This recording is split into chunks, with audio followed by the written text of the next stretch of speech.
If you want to build mobile apps with no code, then chances are that you have been exposed to so many no code tools, and it makes it very hard for you to decide which one to follow. So after teaching no code for more than 2 years now, I can now confidently say that you only need 3 tools to build powerful apps without coding. And when I said 3 tools, I don't mean that each tool can build apps on its own. It is the exact opposite. These 3 tools, they complete each other, each one doing part of the job, so they can deliver a high quality mobile app that people can use and that you can scale and make a lot of money from. So without further ado, let's move on and talk about the first tool.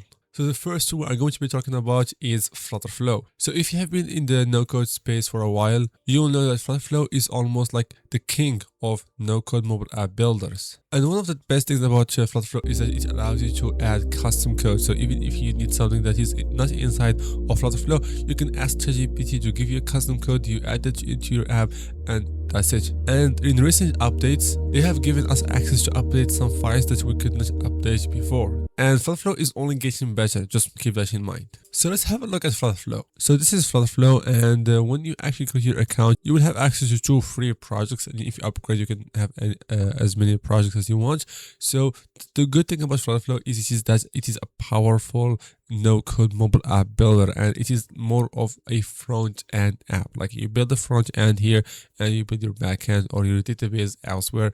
We will talk about that later in this video. So as I told you, this is like a drag and drop UI builder. You can either drag and drop to build your page, or what I actually recommend is going to widget tree and then come down here and you can build more structurally. All right, and not only that, when you go to this section, you can actually connect it to Firebase if you are using Firebase, or you can actually connect it to, you can have data types, you can have states that you can actually change and make your app more dynamic. So you have a lot, and the most powerful feature here is the custom code. So we can have as many custom codes as we want. We can even actually edit some files that we were not able to edit before the recent updates, and we can even build AI agents right inside of FlutterFlow. And we will not be actually doing this if you are using FlutterFlow.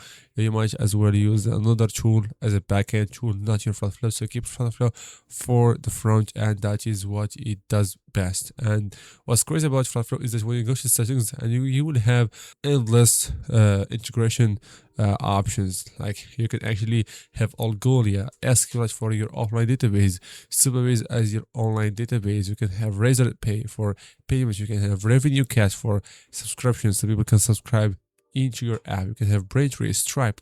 You can even have ads or Google Maps, analytics. You can have one signal for push notification, Gemini right inside FlutterFlow, or you can even actually do live stream. So you can do a lot of things right inside FlutterFlow. So it's really an awesome tool, and I would always I have always called it the king of mobile app builders, and he is really the king.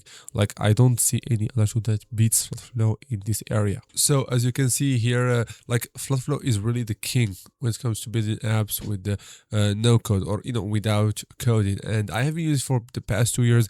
I made a lot of videos and courses about it, and we also built a community that just has people talking about FlutterFlow, what they are building, what ideas they have. So this is our community. You can actually join by clicking down below. So it's an awesome community, and if you are interested in building apps with no code, or to be more specific with FlutterFlow, this is the community for you. So make sure to click here, and even if you want to actually have some courses or want to learn, take some courses, you can actually find them in the classroom tab. You can check the first one for beginners, which is completely free, and you can actually keep going on your FlutterFlow journey. So check out this community using the link below. So the next tool on our list is Supabase. So Supabase is not just a database. It has authentication, database, real time. It has even edge function. So it's like a very powerful tool, and they started as an alternative to the old Firebase. And to be honest with you, I have started with Firebase. I have used it, but the moment I actually started using Supabase, I didn't switch back to Firebase. And you might be asking why. So with Supabase, it's very good because it's an SQL data structure. So you can have your data like an Excel file, and some developers are comfortable using this way of handling data. And second good thing about Supabase is the price. So when it comes to Supabase, you don't have to pay for reads and writes like you do with Firebase. You only have to pay for like how many storage you have. And last but not least, the reason why I like Supabase is because if you want to scale your app, you want to take all of your data and host it on your own, which what most people do. With Supabase, you can just take all of your database and host it on your own. So you don't have to pay Supabase or Firebase to handle your data. But with Firebase, the moment you start with them, you are locked there. You won't be able to get your data out of there. So it depends on what you want. But for me and for most FlutterFlow developers, we use Supabase, and that is a good option for us. And of course, right now, let's actually have a look at Supabase to see how it looks like. So this is Supabase, and when you create your account, I think also you have 2 projects for free, and you can actually add more, or you can have as many organizations as you want. So like when you go to a project, you'll find that you have a lot of options here. Like you have your database, and you go to the tables, and you see here that we have something like an Excel, like that's the logo of a table. Like we have tables, and we don't have lists or collections like we do in Firebase. Like as I told you, working with Supabase for me has been a breeze, and it's very easy. And in the courses I have shown you before in the community, we are all using Supabase, and it's really a good tool to use as your database. All right, so we have also functions, we have triggers, like we have a lot of things here. We can even have extensions if we want, or a lot of things, and even authentication. So when you go to authentication, go to providers, you look at how many providers options we have. Like we can log in with Figma, Facebook, Discord, Apple, phone, like literally anything, like whatever Firebase is providing, you got that inside of Supabase. And here you also have storage, so you can also have, let's say, videos, like images or stuff like that. See here, you can have anything you want right inside of your Supabase project. So here, and what's great about that is that you can have edge functions. So you have some functions deployed. So previously we did this with Firebase, which was cloud functions, but right now it's called edge functions, and it's working the same way. And to be honest with you, it's really easy to, I think I have deployed this particular edge function in a few minutes, and I have even made this video that you can see right here on top, where that talks all about edge functions. If you are interested in that, make sure to check out the description. I will link that there. So and we have also real time, so that whenever you make some change, it shows up real time, and you can actually work with a lot of people. As you can see here, it's like you are this person and this is the other person and stuff like that.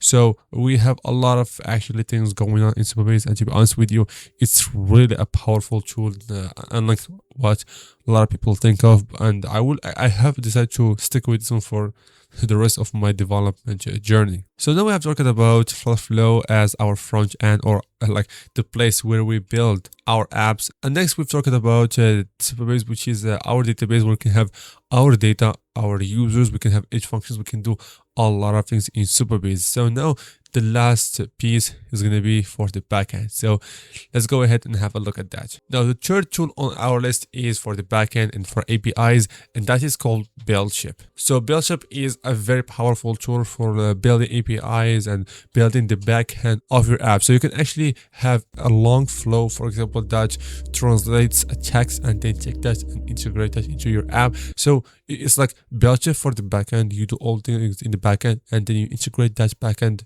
very easily with your FlutterFlow app, and boom, now you have a very powerful app. And also you can use BuildShip for automation. So if you don't like tools like Make or N8N, you can actually still use BuildShip, and it has like more than what you need. So it's like a FlutterFlow, but for backend and for APIs. And of course, let's actually have a look at that. So here we are inside of BuildShip, and you can see that they have already, they are giving us templates to use with Excel, Firestore, and here in Supabase again, we can link it with Slack and ChatGPT. Like for example, this one is getting like imaging context with a human and stuff like that. So here are templates built by people using BuildShip. So like BuildShip is the go-to backend builder. So you can have automation, a lot of things right inside of your BuildShip flow. And to be honest with you, it's awesome. We've made a lot of videos that you can see here right about BuildShip, and we have even a playlist called APIs, and I think most of the videos there in that place are just about BuildShip. So when you go to this flow, for example, that I have built, which is called push notifications.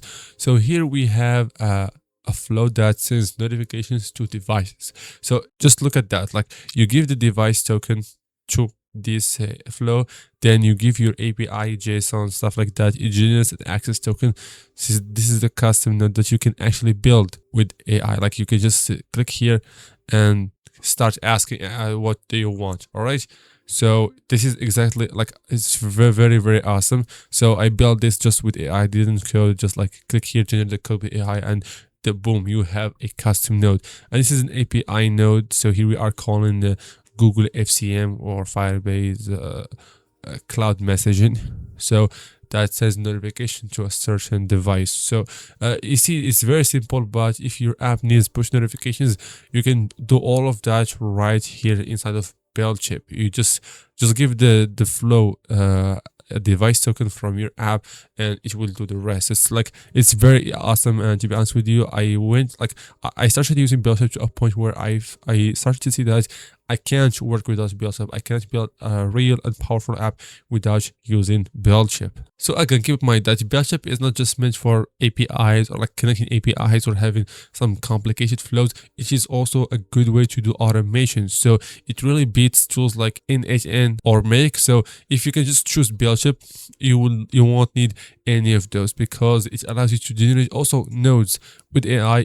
And even if something goes wrong, you can ask AI to fix that error for you. So let's say you were testing a certain flow or a certain node, then you found a problem, you can ask AI to fix that for you. So like they have given you everything you need, so you don't need to use any other tools. So I highly recommend sticking with BuildShip for your backend and automation. So that is it for this video. So now we have actually discovered the beast mode, and on this channel I am committed to making content about these three tools, like FlutterFlow for building apps like front end, Supabase for the database, and BuildShip for the backend. And if you want to actually follow me making content and learning more about these three wonderful tools, make sure to subscribe to this channel, because this is all we do. We are not here to talk about everything and like just randomizing topics. No, we are here to learn about how to build and scale apps with no code, and these three tools are exactly what we need.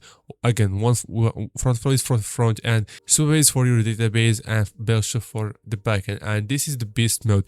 This is gonna be our beast mode, and from now on we will actually stick to these three tools, and we are going to build a lot of awesome things with this combo. So again, thank you so much for watching. Make sure to please subscribe to this channel if you actually want to learn more about these three tools, and of course you are always welcome to join our community using the link below. So join, and for the first 300 people to join our community, they will get free access forever. So you won't have to pay anything in the future, but if you wait, maybe you will have to pay some money to access the community. So if you want to get the community for free, click right now and join, and I will see you there.